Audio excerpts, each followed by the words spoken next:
And in honor of Father's Day, we're highlighting a group of dads changing the face of Black fatherhood. Dads United organization is working to set the record straight on negative stereotypes about being a Black father in America, helping fathers in Baltimore succeed by coming together to help educate and unify families in their communities.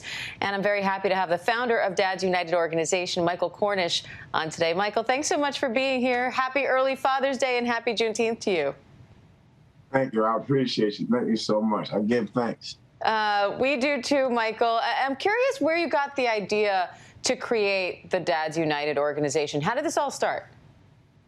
Well, honestly, it was a while ago when I had went to get my son due to situation between me and the mother of my child. She's a very beautiful person.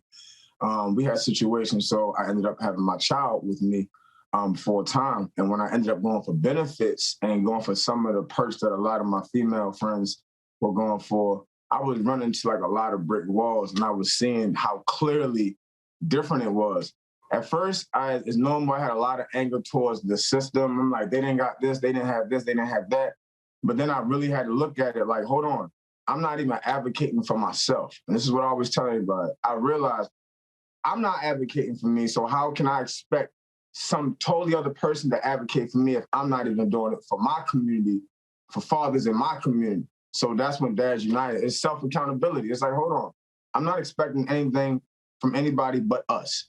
You know, we are fathers, we have children, and we live in a community. We have to build organically and authentically if we really want to deal with the situations we got going on.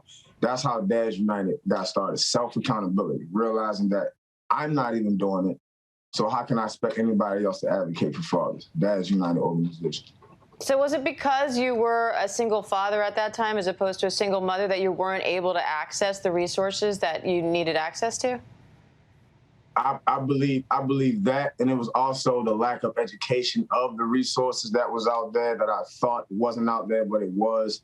And again, building with other fathers that knew more than me, I was able to broaden my horizon to other resources that's out there. But it's a tighter rope when trying to go for resources as a Black father, as an Aboriginal father. It is hard to get resources as it is for a mother to get resources. They make it very, very hard. From how I see it, they give 100% of resources to 50% of the parent. You still robbing the child of 50%.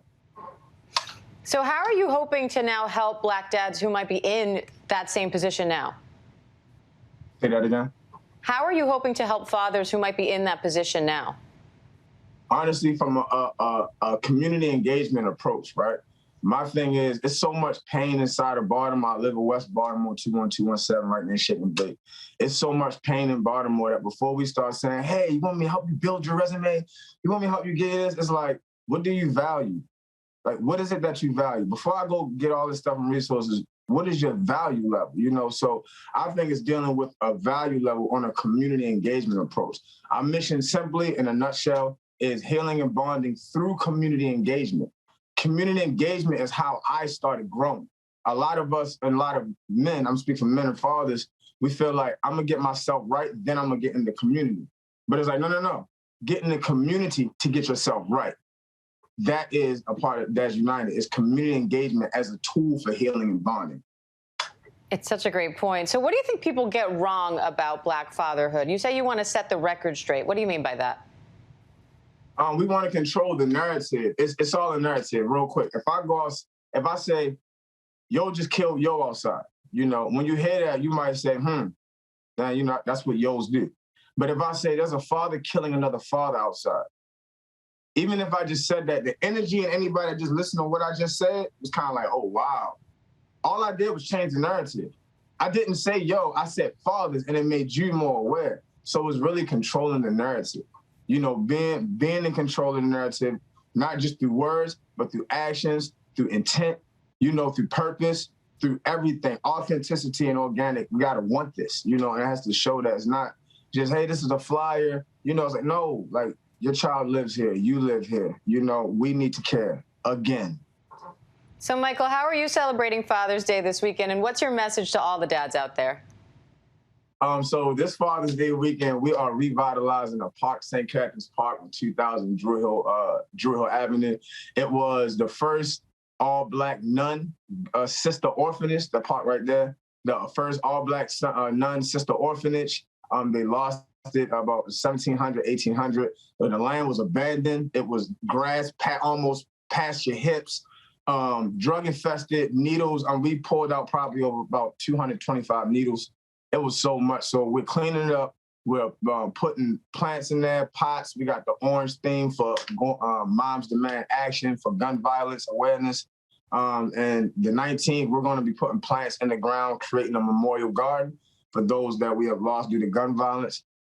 So Juneteenth, we're putting into the earth. You know, we're going to be getting down and dirty. You know what I mean? Getting down and dirty, quite literally. Michael Cornish, founder of Dads United organization. We appreciate you setting such a great example for your kids, for all the dads out there, and really for all of us. Thanks for all your work, Michael. Thank you. I appreciate you. Thank you. Thank you. Hi, everyone. George Stephanopoulos here. Thanks for checking out the ABC News YouTube channel. If you'd like to get more videos, show highlights, and watch live event coverage, click on the right over here to subscribe to our channel. And don't forget to download the ABC News app for breaking news alerts. Thanks for watching.